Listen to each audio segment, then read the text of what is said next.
E aí galera, beleza? Eu sou Afonso, eu trabalho aqui no programa vocacional, eu sou artista orientador da linguagem de teatro e eu atuo na região da Zona Norte 2.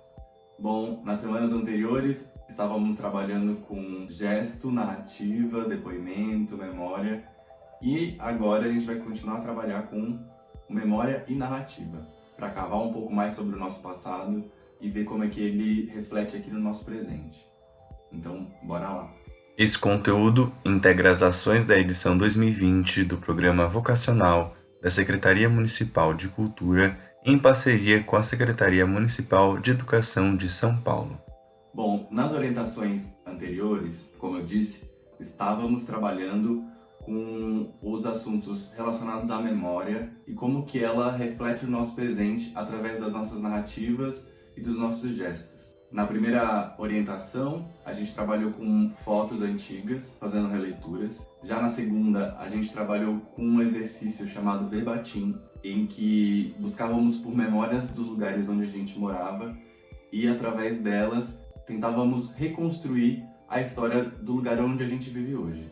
E a partir dessa orientação, surgiram alguns questionamentos a respeito da memória. Como que ela nos ajuda a entender a história do lugar onde a gente vive, como que ela faz com que tenhamos certa propriedade e entendimento a respeito da história que a gente constrói, que nós somos os narradores das nossas próprias histórias. E em seguida, na nossa terceira orientação, trabalhamos de novo com o Verbatim, só que aliado ao trabalho de gestualidade. E a partir dessa orientação também surgiram questionamentos a respeito de como a nossa memória também é importante para a construção da história. E qual é a força que cada memória pessoal e individual tem no montante que é a história como um todo, a história oficial das coisas. Ou seja, cada memória das pessoas que estão aí com você, que estão fora, que estão em outros lugares, cada memória individual vai construindo um senso coletivo sobre o que é a história. E que muitas vezes, no nosso país, nós temos essa falta de entendimento, essa falta de percepção a respeito de como a memória individual e coletiva são importantes para o reflexo da história na nossa sociedade nos tempos atuais. Todas essas três orientações a respeito de memória, gesto, narrativa e história que eu fiz estão aqui no YouTube, no canal da Norte 2 e também estão no blog do Programa Vocacional. Então você que está chegando agora e não sabe de nada que está acontecendo, ou prefere voltar um pouco atrás para depois chegar até esse vídeo de agora, eu te convido a dar uma olhadinha no canal da Norte 2 e também te convido a dar uma olhadinha no blog do Programa Vocacional. Então eu vou deixar aqui na descrição do vídeo o site do Programa Vocacional e aí você dê aí sua fuçada no programa, dá uma fuçada também nos vídeos da Norte 2 que estão bem supimpas. A minha orientação dessa semana, ela começa a partir de uma provocação. É possível narrar o tempo presente? É possível viver o tempo de agora, na atualidade, e mesmo vivendo aqui, conseguir olhar de cima e ver como é que ele está agora se apresentando pra gente? Tentar traçar um modo de contar sobre ele, de contar a sua experiência a respeito do mundo presente, do modo como a gente vive o mundo hoje. Antes de tudo, eu preciso colocar para vocês o que é narrativa, o que é narrar a história, o que é narrar alguma coisa. A narração é um estilo de registro que vem pelo meio da palavra, quando a gente fala de literatura, ou que vem por meio das ações e gestos, quando a gente fala de teatro e dança. Ela é um estilo um jeito de contar a história, em que existe uma transmissão de algum conhecimento que vai de uma pessoa para outra e que acompanha o conhecimento da humanidade desde os tempos das cavernas, em que, sei lá, o ser humano primitivo desenhava seus desenhos rupestres e ali era um jeito de narrar os seus conhecimentos, de deixar registrado o que ele estava sabendo, o que ele estava descobrindo a respeito do mundo em torno dele.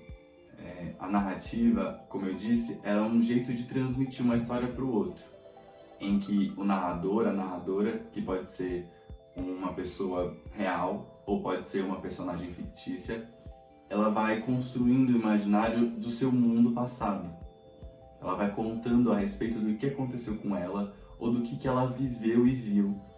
E a partir desse narrar, ela vai apresentando um mundo diferente, conectando o passado, daquilo que aconteceu, com o presente, do momento em que se narra aquilo. E essa ponte justamente se faz através dos questionamentos, através dos embates que essa narrativa vai trazendo. Então, a maior ferramenta que um narrador possui é a ponte que ele constrói entre o passado e o presente. Entre o que aconteceu com ele, o que aconteceu com o lugar onde ele está narrando, com o momento em que ele está, de fato, dizendo, transmitindo esse conhecimento. A narrativa ela é muito importante justamente para que a gente, através dos ensinamentos que ela nos traz, poder refletir sobre as possibilidades do presente e principalmente as possibilidades do futuro a partir do que ela está dizendo, a partir do que acontece no passado em que foi narrado. O narrador, ele se transforma ao longo daquilo que é contado. A narração é uma experiência que atravessa a vida do narrador e fica guardada na memória dele. E ele, enquanto ser pensante, ele, enquanto agente do tempo dele, utiliza da sua memória e do seu corpo para poder apresentar no presente as modificações que aconteceram com ele e também com o seu entorno, com o seu mundo, através da sua experiência, através da sua memória. Bom, como eu disse, a narrativa, ela traz pra gente, pra quem a escuta, pra quem a vê, né? Ela traz pra gente um imaginário sobre o que pode ser o futuro, sobre o que pode ser o tempo presente, principalmente, né? Como que a partir daquilo que é contado, aquilo que é vivido, pode nos auxiliar para entender, para mapear as nossas relações no tempo presente e construir um imaginário de um futuro outro, não esse que se apresenta para a gente. A narrativa é algo que acompanha o conhecimento humano desde seus primórdios mesmo, algo que está na gente, né? O ser humano ele conta sobre si o tempo inteiro, mas como é contar em si em tempos de crise? Como é contar sobre si, contar sobre o seu mundo em tempos de total confusão, como esses que a gente está vivendo. Bom, para dar um exemplo sobre narrativa para vocês e também para que a gente possa caminhar com a nossa orientação e aí eu propor um exercício, eu vou ler para vocês um depoimento de uma narrativa que eu acho importante para a nossa história e que pessoalmente para mim mudou muito o modo como eu vejo o mundo hoje, a partir desses todos os depoimentos que é de um livro. E aí em seguida eu já falo que livro é esse, já falo a autora, beleza? 16 de julho. Levantei. Obedeci a Veronice. Fui buscar água, fiz o café. Avisei as crianças que não tinha pão, que tomassem café simples e comessem carne com farinha. Eu estava indisposta, resolvi benzer-me. Abri a boca 2 vezes, certifiquei-me que estava com uma olhada. A indisposição desapareceu. Saí e fui ao seu Manuel levar umas latas para vender. Tudo quanto eu encontrou no lixo, eu cato para vender. Deu 13 cruzeiros. Fiquei pensando que precisava comprar pão, sabão e leite para Veronice. E os 13 cruzeiros não davam. Cheguei em casa, aliás, no meu barracão, nervosa e exausta. Pensei na vida atribulada que eu levo. Cato papel, lavo roupa para 2 jovens, permaneço na rua o dia todo. E estou sempre em falta. A Vera não tem sapatos e ela não gosta de andar descalça. Faz uns 2 anos que eu pretendo comprar uma máquina de moer carne e uma máquina de costura. Cheguei em casa, fiz o almoço para os 2 meninos, arroz, feijão e carne. E vou sair para catar papel. Deixei as crianças, recomendei-lhes para brincar no quintal e não sair na rua, porque os péssimos vizinhos que eu tenho não dão sossego aos meus filhos. Saí indisposta, com vontade de deitar. Mas o pobre não repousa, não tem o privilégio de gozar descanso. Eu estava nervosa interiormente, ia maldizendo a sorte. Catei 2 sacos de papel, depois retornei, catei uns ferros, umas latas e lenha. Vinha pensando, quando eu chegar na favela vou encontrar novidades.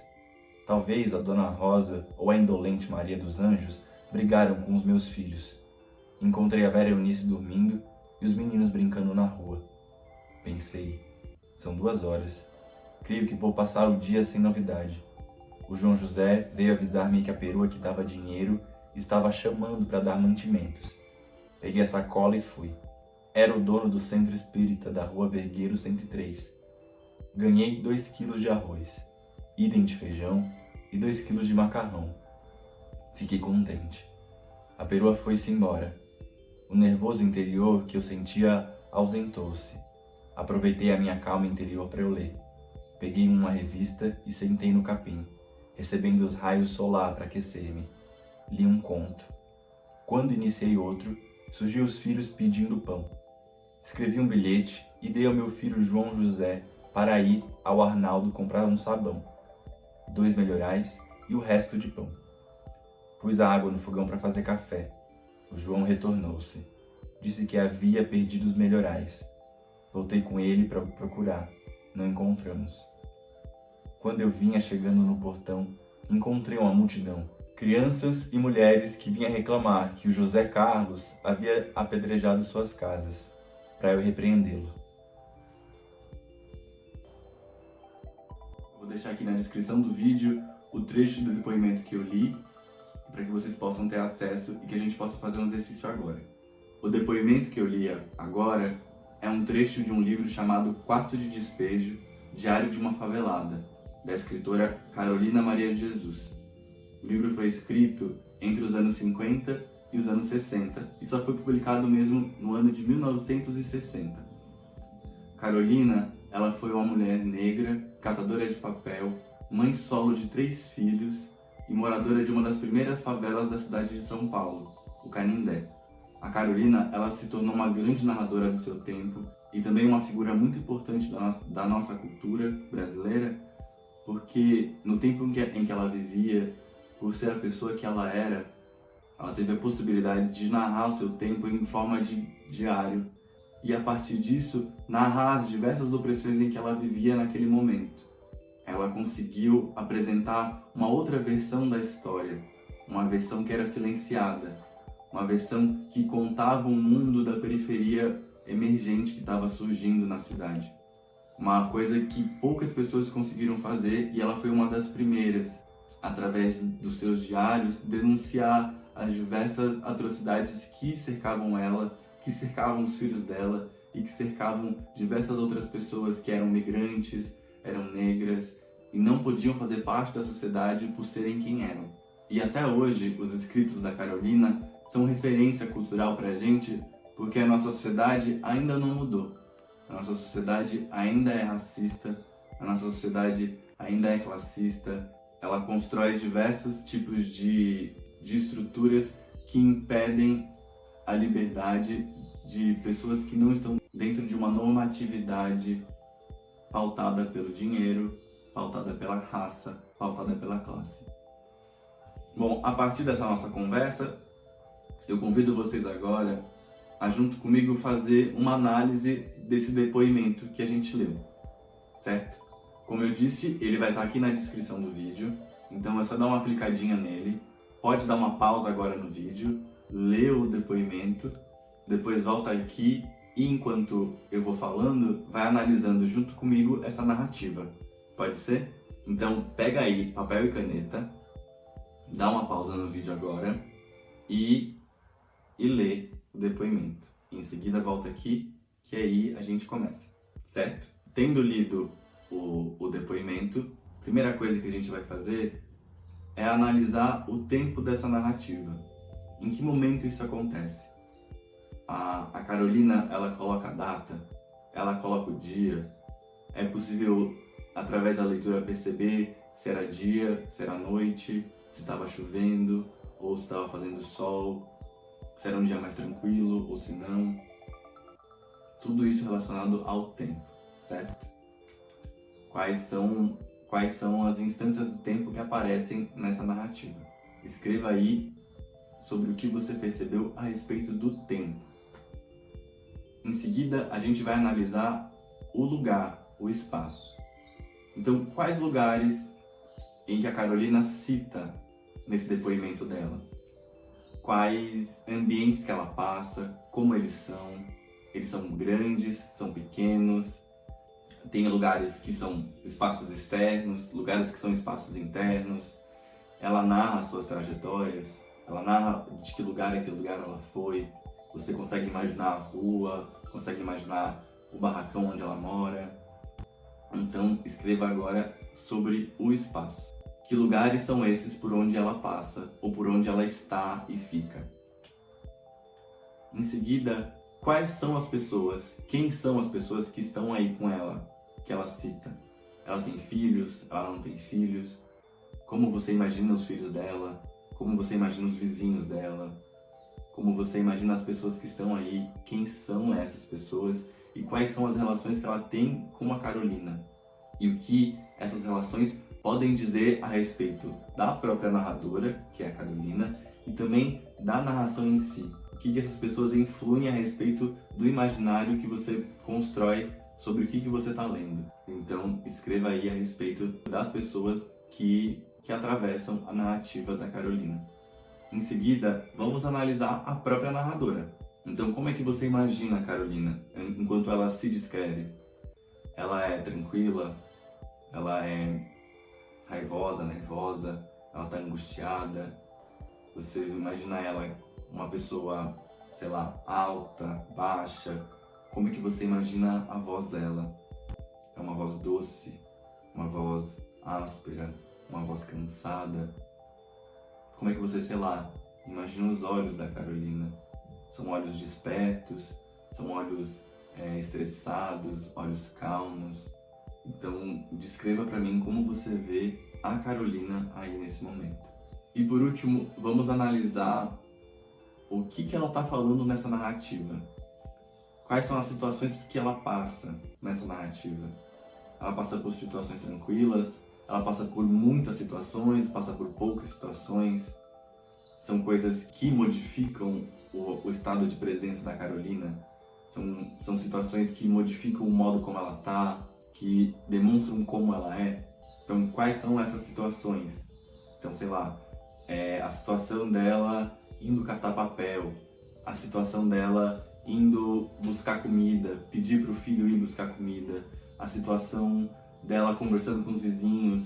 Então, o que disso a gente consegue perceber a respeito da narradora, que é a Carolina Maria de Jesus. Toda essa análise, ela é importante para a gente poder entender e reconstruir o mundo onde ela vivia. E como que a gente pode, a partir dessa imaginação, entender um pouco como é que era esse lugar, essa época em que ela vivia e denunciava tudo que ela denunciou nesse livro inteiro dela. Que, aliás, eu sugiro para vocês lê-lo. Além de deixar o trecho em específico do depoimento que a gente leu, eu também deixo aqui um link de PDF para o livro inteiro, caso você aí tenha a vontade de ler. Como eu disse, toda essa análise ela nos ajuda a entender como é que é esse ambiente de narração, como a gente pode narrar o mundo. A gente pode narrar tanto de um jeito formal, digamos assim, que tem começo, meio e fim, e que conta uma trajetória de alguma pessoa, ou pode ser de uma maneira mais pessoal mesmo, como relatar as suas próprias sensações sobre o mundo. Feita essa análise toda, eu proponho para você aí agora construir uma narrativa sobre o seu mundo, a partir da provocação. É possível narrar o momento presente? E como narrar o tempo presente? A gente pode narrar o tempo presente através de uma situação, ou através de um objeto, ou através de uma pessoa. Por exemplo, de um objeto. Eu posso narrar o tempo presente através de um sapato que eu comprei há 2 anos atrás. O que esse sapato diz a respeito de mim? O que esse sapato diz a respeito do mundo ao meu entorno? Ou através de uma pessoa. Você pode narrar o seu momento presente através das histórias que sua avó te conta, através da presença da sua avó, da presença do seu pai. Como é que, narrando a vida do seu pai, da sua avó, da sua mãe, você pode contar sobre o que você sente hoje, sobre como você vê o mundo hoje. Ou através de uma situação do momento presente, ou de um momento anterior. Como é possível narrar o momento presente falando sobre a pandemia de coronavírus que a gente está vivendo agora. Como é possível narrar o tempo presente a partir do isolamento social que estamos vivendo, a partir das dificuldades econômicas que as nossas famílias têm passado. Então, são jeitos que você pode se utilizar para construir uma narrativa. De novo, a nossa provocação é essa. É possível narrar o tempo presente? Lembrando de você, enquanto narrador, é a ponte entre o passado e o presente. Mas a dúvida que fica é: como construir essa ponte? Escreva a sua narrativa, escreva a sua narração, com essa provocação que eu soltei, e depois me envie pelo e-mail que está aqui no vídeo. E a partir disso, através do e-mail, a gente pode trocar impressões sobre a narrativa. Essa proposta, ela tem a ver também com a orientação da semana que vem. Porque a partir dessa narrativa, a gente vai fazer um outro exercício, também relacionado à memória, só que de um outro modo. Mas vamos utilizar essa narrativa que você aí está escrevendo hoje.